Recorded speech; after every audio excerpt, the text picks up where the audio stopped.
Wish there was like a red dot that came on that I knew it was on.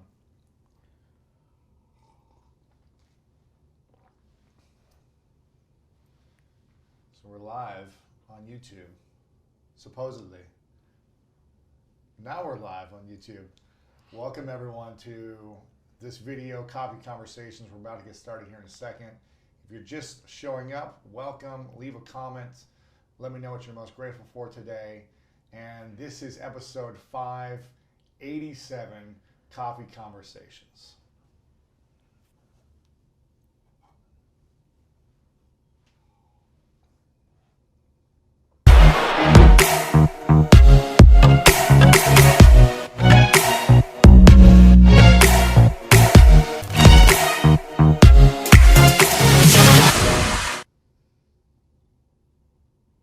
All right. Welcome back, everyone. We're here on Coffee Conversations. Very excited about this. We're trying something new today, so bear with us if, for whatever reason, there's some glitches. I'm here with my man, Caesar, Coffee Conversations. Live switch it over to Caesar. We've got 3 cameras set up. We've got Tiffany, who's manning the control panel on an iPad. We'll have to have another camera later that shows you this. We've got Christine managing audio and making sure that we're actually live on YouTube. And we wanted to try something new. For 2018, for our team of greatness, we're really trying to figure out how we continue to elevate and innovate. Innovation, baby. The podcast game, the content game, and add as much value as possible for people. So we're doing this YouTube live. A lot of you guys have talked about Coffee Conversations. You really enjoy having Caesar on, Matt Cesaratto, who runs the operations for School of Greatness business and all the things we're up to. And so we've invested in some new equipment, new camera gear, and we're actually going to rehaul pretty much the entire studio soon with better lights, better gear, better setup, everything, so that we can kind of do live editing. That's the goal. Isn't that the goal, Tiffany? Is like really we're live editing. So I'm excited to test this. If you're here right now, if you're watching live, then go ahead and leave a comment with any type of question you have. And again, we'll have Christine, who's going to be fielding some questions at some point. But we are week 2 of January, right? It seems like it's been a month already. It has. For me, it feels like it's already been a month. We've done so much already in the first week. And I've been consistently, I had a goal for the first month, not a New Year's resolution, but the first month, 5 days a week of HIIT workouts, along with Whole30. And I'm trying to do intermittent fasting where I don't eat before like at least noon every single day. Yeah. And so far the first week I've been consistent. You have. So what I want to do is focusing on every week having a challenge as opposed to saying, okay, I'm going to do this for the whole year. But I'm just going to do this for 5 days. And then I'm journaling it as well.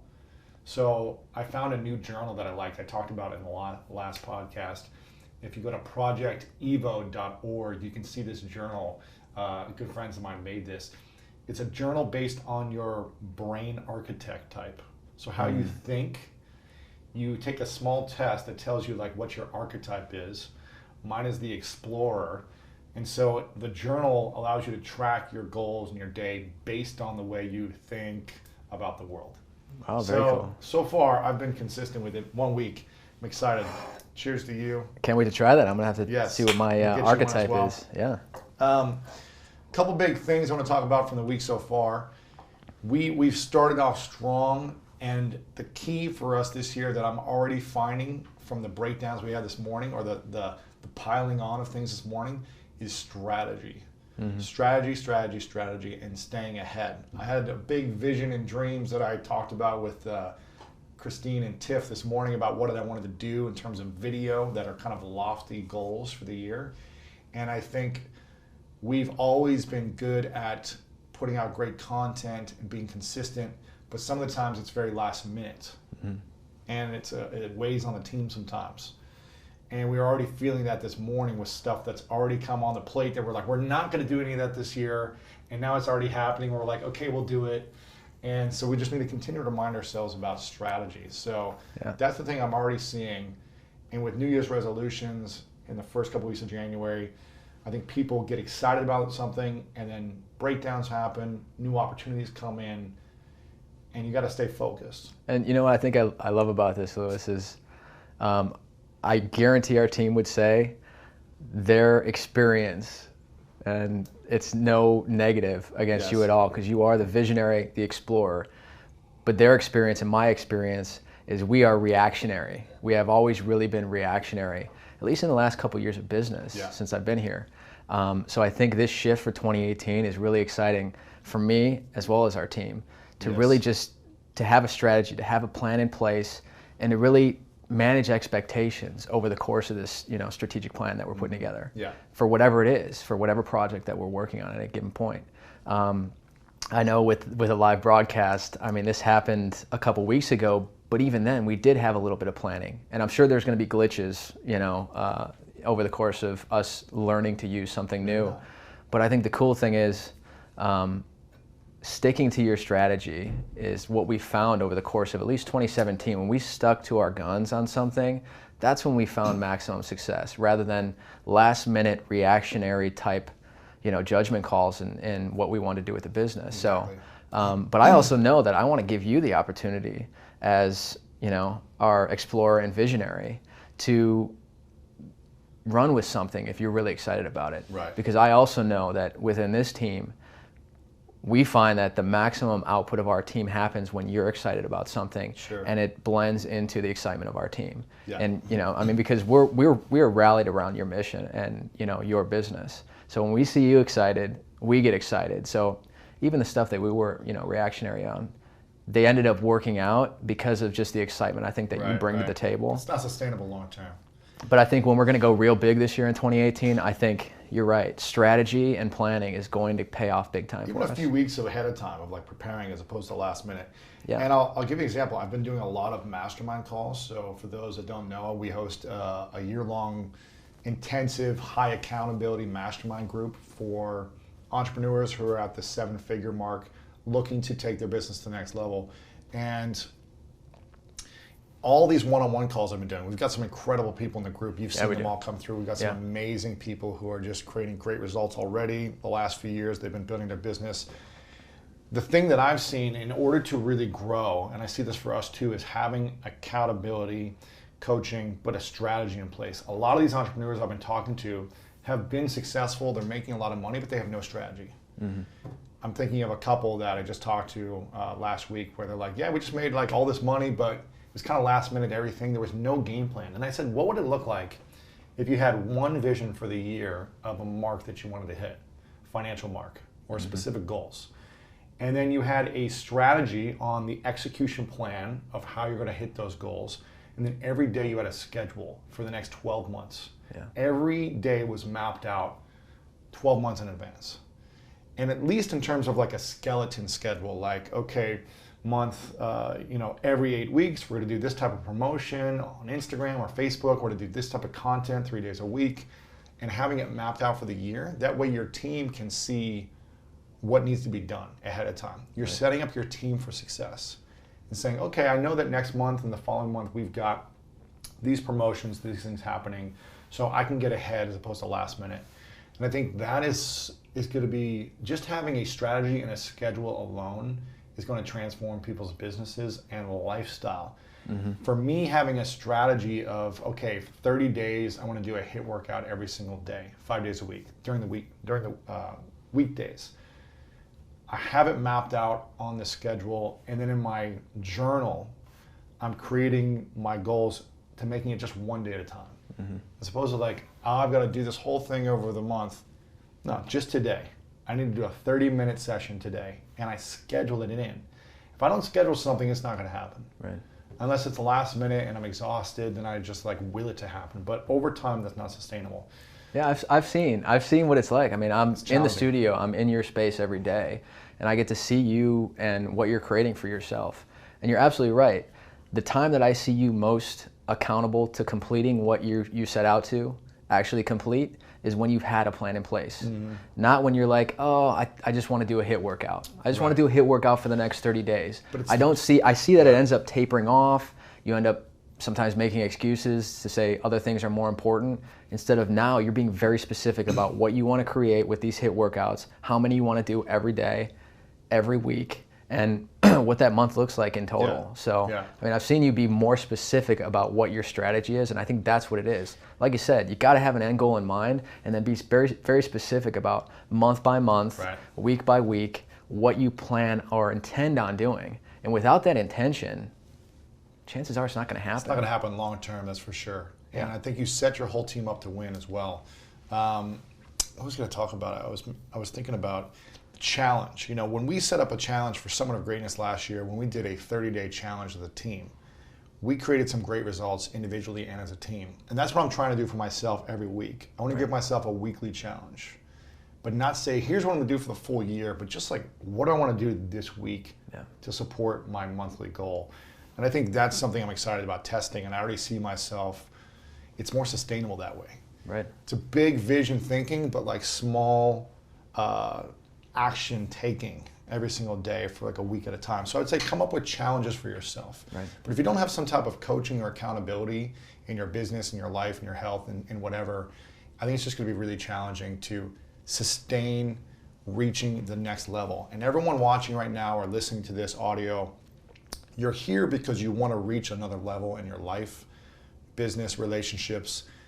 It's just almost impossible to reach another level unless you're committed to doing those action steps, a strategy and a schedule, and having that coaching and accountability. So something I want to reiterate, as we're already in the second week of the year and most people have already failed their New Year's resolutions. You've already had that, you know, from having no sugar from the month, you've already had a whole tub of ice cream. Right. Last night, you know, you wanted to have a scoop and you're like, I can't deal with this, I'm going to have the whole thing.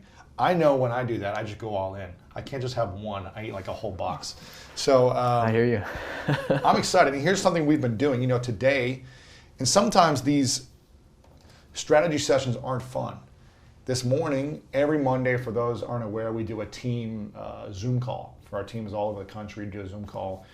And afterwards, we did a call for about an hour on the Summit of Greatness, which is October 4th through the 6th in Columbus, Ohio. And we've got big plans for our event. And we're already planning stuff, was it 10 months ahead? We were already strategizing for something we're doing 10 months later from now. Yeah, October 4th is when Summit of Greatness starts. October 4th. And so we had half of our team on just for that call, going over the theme, the style, the design, the venues, everything 10 months in advance. And it's, you know, sometimes I don't want to work on the strategy stuff because I'd rather just get to work. I think we've all felt that. Right? Every now and then we feel your energy and you're like, all right, next thing. All right, no, we don't need to talk about that. Next thing. But I know the value of it because it gives our team peace of mind and clarity as opposed to this last minute feeling. Yeah. So whatever your plans are and your vision is for this year, start strategizing. Do it once, and I want to do this more with you every single week where we do like a 20-minute strategy session in the beginning of the week or at the end of the week. Because usually when Matt and I get together, we're like going over numbers, like last minute stuff. There's a lot of business deals that are coming in, sponsorships, partnerships, speaking gigs. There's just a lot to manage already. And we usually don't have time to just be like, okay, let's sit here and strategize. Yeah, but we don't give ourselves enough time for that. And I think when we do, that's when it's really beneficial because it almost writes our course at any given moment. It does. For us to really have that time to strategize instead of being reactionary based on what's inbound right now, whether it's sponsorships or, you know, other social media opportunities that are coming your way, other speaking engagements, you know? Exactly. I think the good and the bad about our business is that we get so many opportunities. Like most people don't have the Grateful opportunities. for the opportunities, yeah. And they're all amazing. Yeah. Like, come speak here for 50 grand. Come do this hour thing for 20 grand. Come do this. Come do this. Come partner here. We're getting asked to be on boards of nonprofits that could really give back. There's a lot of things that we could do. Yeah. And we just get to figure out how we pick and choose. That's the challenge. It's like, oh, do we turn down 50 grand here? Right. That could be like 3 days of my time, but could we just spend that energy on building our vision? Yeah.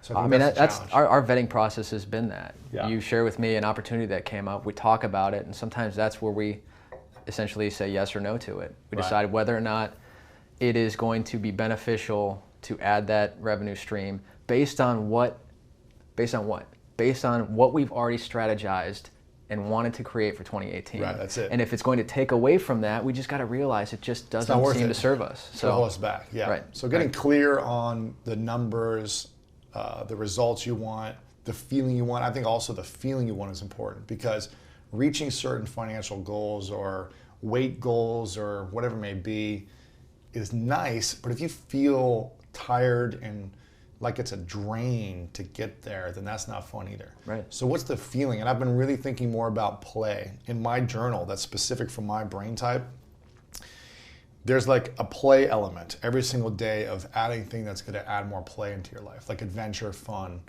And you rate yourself every single day, like, did you live up to your potential in terms of fun and like relationships and meaningful conversations, and yes, business as well, but it's like, okay, have you scheduled 30 minutes to do something that's just fun? 2 years ago, we used to go play Frisbee all the time down the street. You would force me to stop. You stand in front of my desk and go, no, we're going to play Frisbee right now. And I got to tell you, that was unbelievable. So much fun. I felt a shift in my coming back then after 30 minutes after playing Frisbee. Yes. My focus was even then, a little stronger, a little better than it previously was, when I was spending hours and hours and hours without giving myself an opportunity, as you say, to play, to break. And I think that's important, is like, health is key. And you as a new father, you're not sleeping as much because you got a baby crying every 30, 60 minutes that you can't really control. You could try to go to sleep at a certain time, but if that baby's crying, you're up. Yeah. And so I think it's important to schedule time to move your body. Right. My girlfriend Jen, she's a doctor of physical therapy, so she's always talking about movement and the power of that. And every time I do it, I feel better. But also play. Right. And I think we get to schedule, even though it seems like it's going to be even busier this year. I almost feel like if we were talking with Tiff and Christine earlier, just how we can schedule everything ahead and do a lot of our content and information. So we're just so far ahead. And I think when we have a strategy and a schedule in place, then we can be a month ahead, so we can schedule 30 minutes to play Frisbee or take a hike or take the afternoon off on Friday and everyone go hike or something like that. So that's what I'm excited about, is how can we continue to elevate our vision, our impact, revenue goals, all those things, but also have more fun. And our enjoyment for ourselves, for the team, that's definitely important. Exactly. That was one thing that I realized when we did that fitness challenge as a team. It also created this camaraderie, this excitement, this buzz within our team that engaged us personally about what our challenge was. Right. But in turn, I think engaged us professionally to continue to have each other's backs in business. Absolutely. So it definitely had a trickle-down effect that probably is really unseen until you look back and say, at least for myself. Right. I remember knowing that I had my team holding me accountable, and I had a child who was 3 months old at the time. How old is your daughter now? She just turned 5 months on the 28th of December. 5 months. Yeah. That's amazing. It's unbelievable. Crazy. That's been a beautiful journey so far. But the fitness challenge allowed me to continue to elevate myself by being accountable to the team, and allowed me to keep focused on what we were trying to do. And the focus that happened in that fitness challenge allowed us as a team to focus then on what we were trying to create with the Summit of Greatness together. Yeah. That was hugely a powerful month of challenge and completion of us doing the Summit of Greatness. Sure. So yeah, it's very beautiful. Good stuff. We got a couple questions coming in from YouTube. What do we got? Yeah, a lot of questions. People love the live. They're really excited about it. Somebody Alan just asked, how can you make your personal project grow when your time is mostly consumed by your day job? How can you make your personal project grow when your time is consumed by your day job? So if you're working somewhere that's not your own thing, I think that's really, strategy is even bigger point. When you're working somewhere full time, you really need a strategy and a schedule, even more so, of like before work, after work, when you're going to take action on things, when you're going to do certain things. Like what Christine had at an event, she had like a retreat over New Year's where she had 12, 14 people, was it 14 people? 12 people came from around the country, and she was planning it for like 3, 4, 5 months in advance on the weekends and at night. And I think you can't do something last minute if you're working a full-time job and you have some type of side project that you're working on. So I think really planning ahead when you have something on the side, if you're working full time, is going to be key. Otherwise, it's not going to be great. That's even more important. The planning component of your side hustle, Yeah. you know, your secondary job, that's your personal thing, rather than having, you know, working for an employer. That employer is going to have every process in place to keep you accountable. What you probably won't have in place right now, I'm assuming, is also some other accountability measure in your side hustle. You know, so whether it's your spouse, a potential partner, friend, yes, you got to find that accountability piece. I think that's key. Yeah. I mean, I think that's important. I saw this question on Instagram from the Ben Erickson, who said, "What's your strategy for staying positive and helping others stay positive as well?"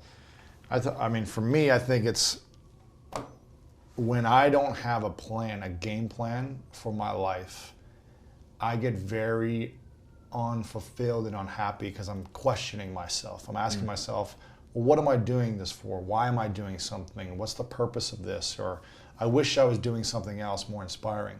So having a purpose for my year and my life, you know, when we do our team calls, I'm always excited about the testimonials and hearing the testimonials and making sure that everyone on the team calls hears those. Right. Because when we know that every single day we're doing something, whether someone is reading the School of Greatness book, The Mask of Masculinity, The Millionaire Morning, going through Inner Circles, School of Greatness Academy, all the projects we're working on, when people give us feedback and testimonials, it reminds me of like, this is why I'm doing what I'm doing and why as a team we get to continue to be excited about the work we're doing, because it's just making an impact on people. Yeah. And I don't know too many other places. I mean, if you're like a yoga instructor, you can see direct impact on your students who are in pain before class, and now it's like they're less pain, or they're stronger, or they're more flexible. You know, maybe you're throwing a concert and you have someone come in and they're excited at the end.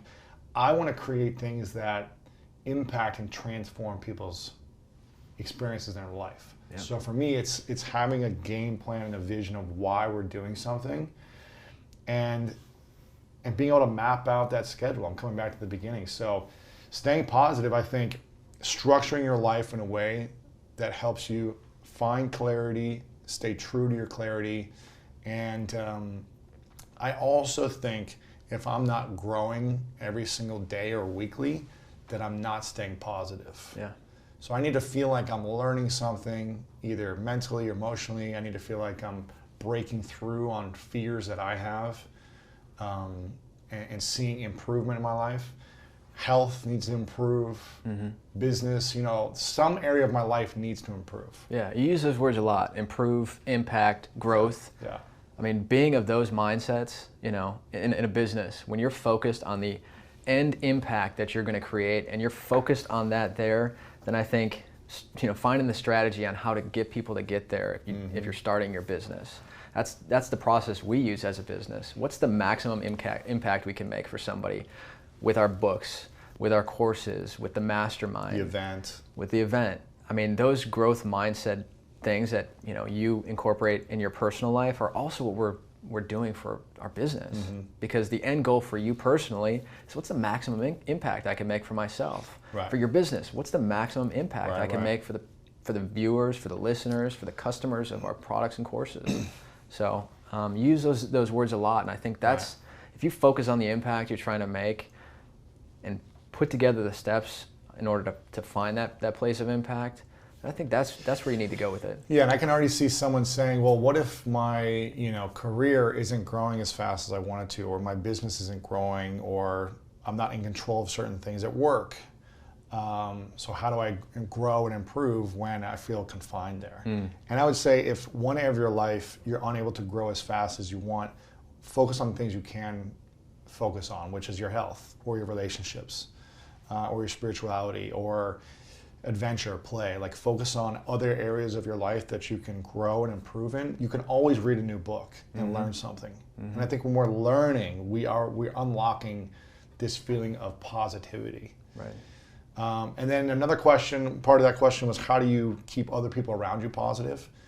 I think it's constantly being aware of if people are feeling happy and fulfilled and empowered and inspired in their life, whether it's a relationship you're in, your team, but it's just constantly being mindful and listening. Mm-hmm.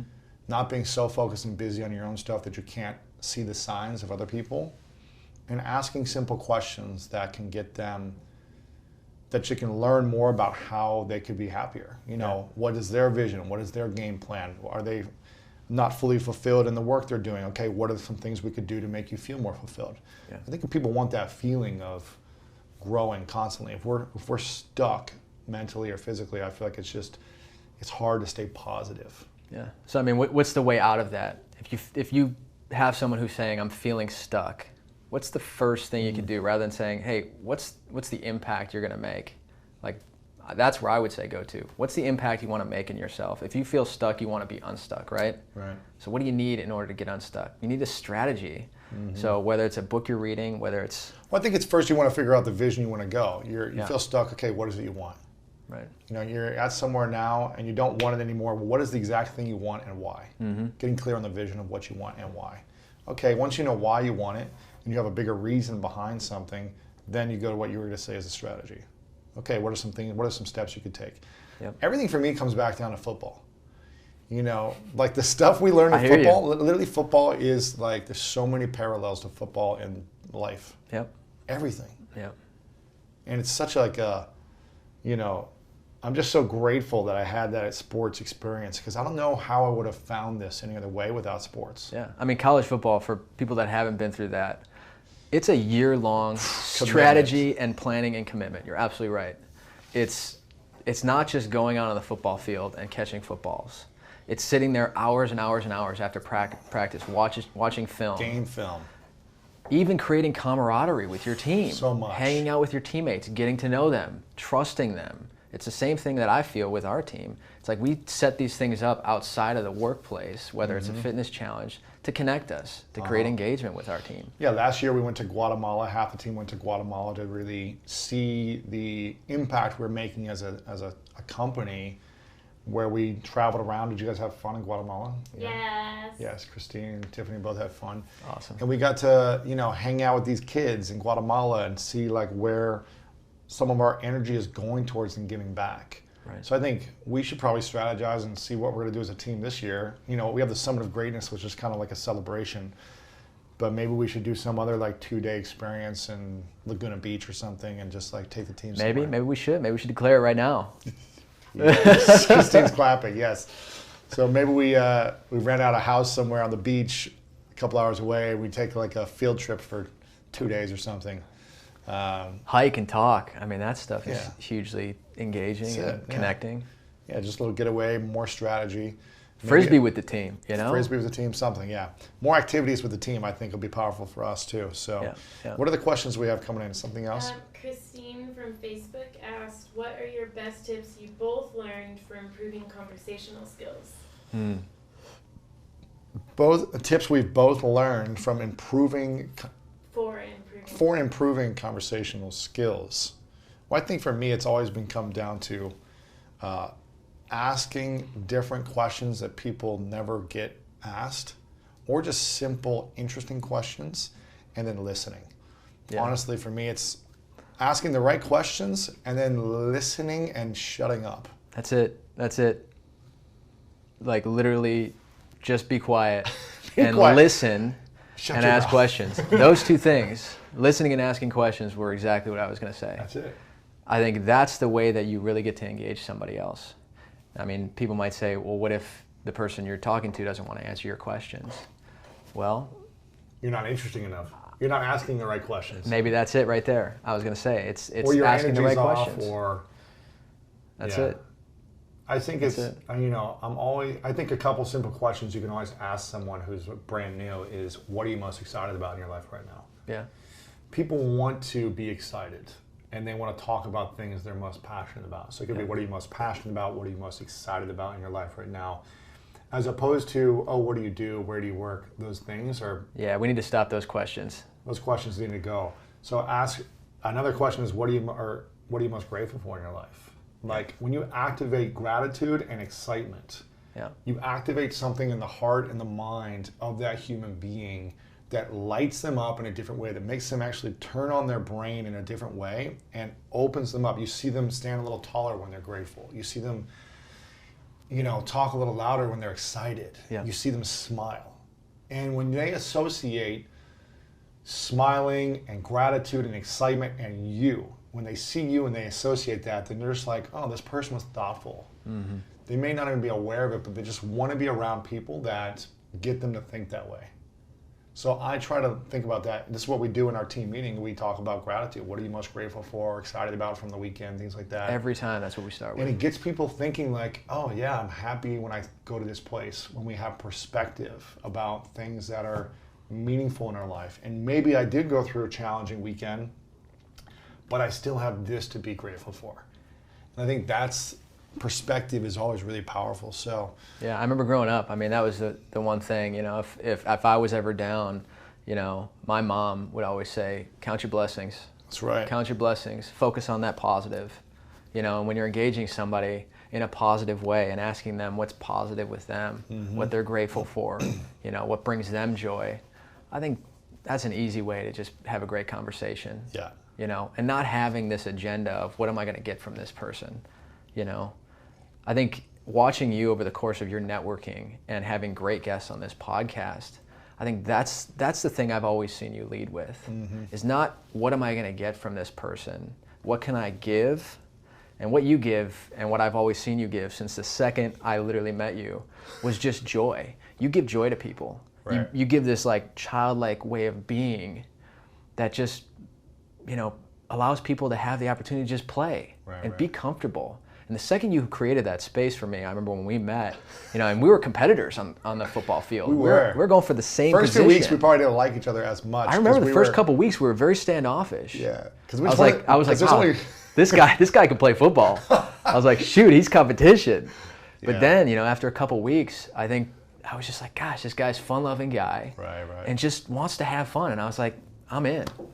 Yeah. That's it. Bring joy. I think Brendan Burchard talks about that a lot, bringing the joy. Yeah. And now, in every speech and every interview, if I'm nervous, so if you're ever nervous from anything you're doing, think about how can I bring the joy? Mm. How can I smile, bring the joy? Even if you're a little nervous smiling, just do that as opposed to trying to be serious. Because you'll always do better when you activate that childlike curiosity. So right.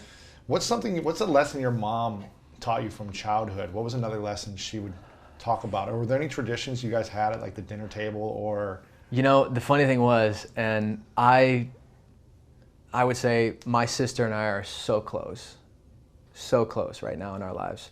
And the thing is, when I was young, I teased her to death. I mean, I almost feel bad thinking back and going, gosh, she's the youngest or no? Kevin's the youngest. Kevin's the youngest. She's younger than me, yeah. And I think I look back and I teased her so much because of how much I loved her, and that's kind of kids' ways of doing things. But what my mom used to do if I hurt her or upset her or teased her, too much, my mom would literally have me sit down and would let me get up until I wrote, a page of what I love about my sister. Wait, when was this? This is when I was a kid. My mom would, if I got in trouble for teasing my sister or, I don't know, doing whatever that made her cry, then my mom would make me sit down and write on a piece of paper what I love about my sister. Yes. Wow. Yeah. I had no idea. So I think if you find that, if you're hurting a loved one in your life, I think if you, again, just focus on the things you love about that person, I mean, I think that's good feedback for me too, even in my relationship with my wife. If we're ever going through a hard time, I think sitting down and just outlining what we love about each other is hugely beneficial. I remember for my 30th birthday, my wife Kendra, she wrote down 30 things that she loves about me. And I still hold on to those and I still keep those. Really? And that is so powerful for me. Yeah, I think. You still have the letter? No, from Kendra. It's a little glass mason jar and she cut up little pieces of paper and wrote a little thing that she loved about me for 30 things on my 30th birthday. So you could pull out one thing at a time? One thing at a time. It's sitting next to my bed every night and I look at it. Yeah, it's really cool. Yeah. So I would say that's the thing, right? Write what you love about that person. If it's something, if you have a friend, fight with your friend or family member, just write down what you love about them. Mm-hmm. There's so much there. It's like counting your blessings. It's about expressing gratitude. It's about focusing on the positive instead of the negative.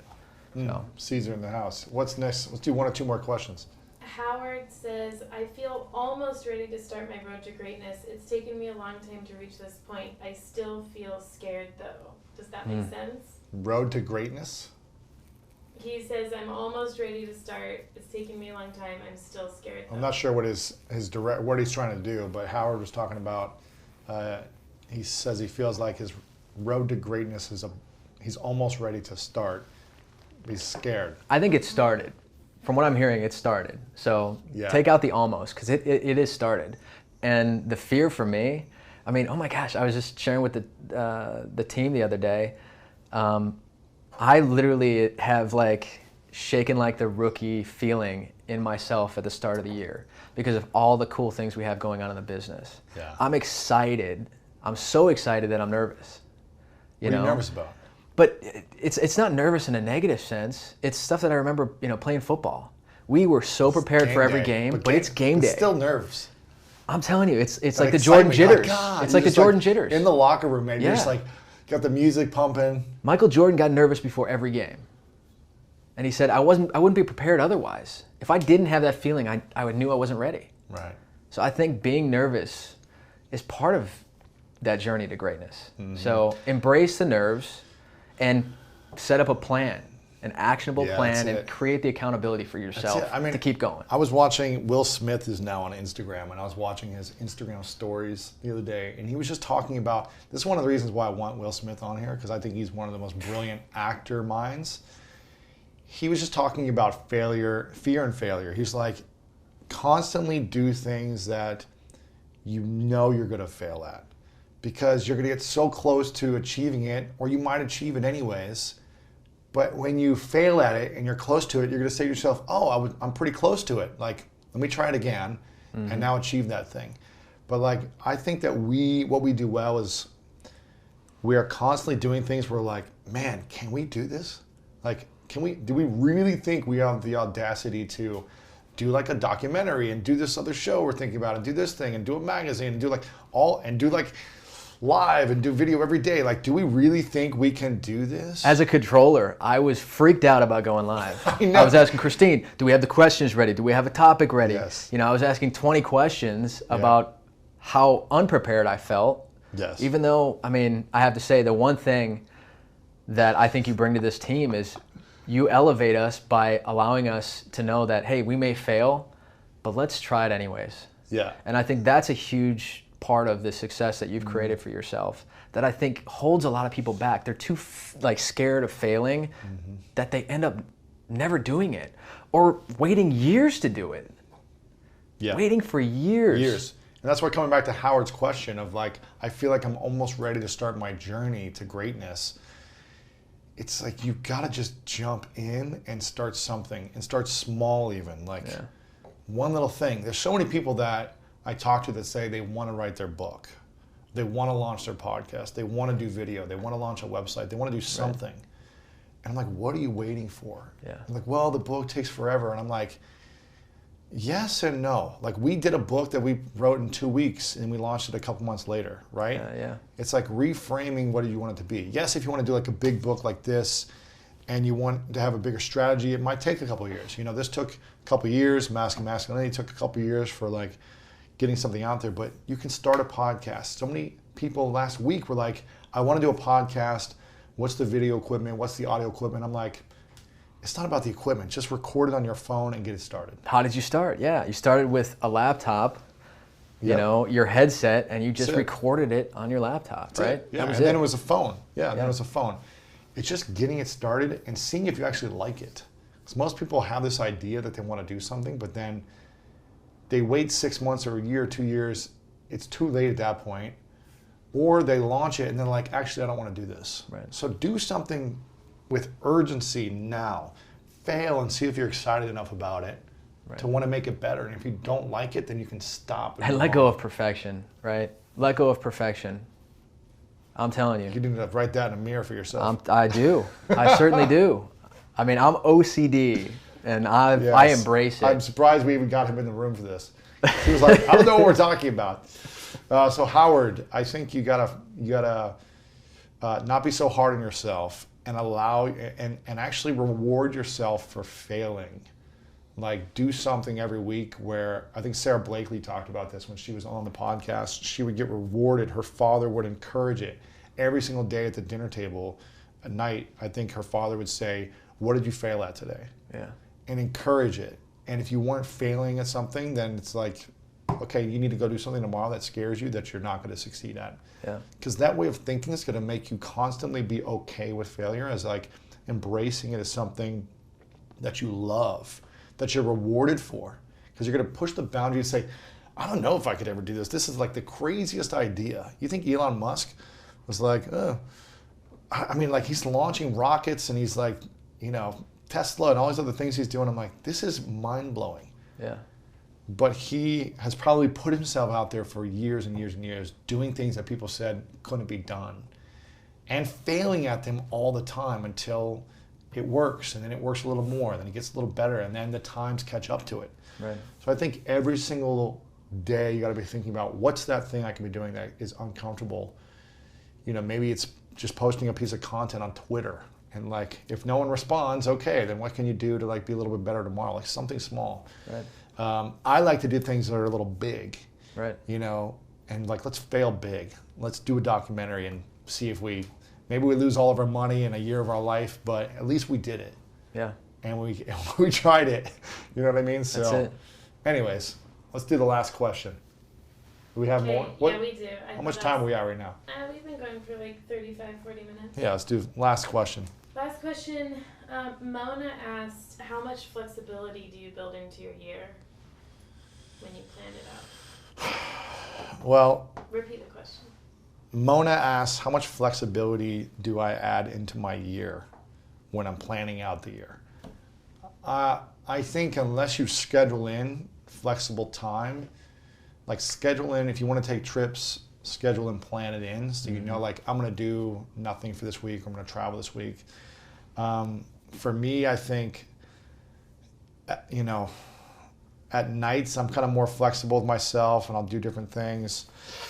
I'm not really planning it in, but I think I work around my trips on how to have fun and do other stuff as well. So, but sometimes we'll just cancel stuff and do things also last minute. So it just kind of depends. But I think if you want to have that flexible time, either plan it weekly.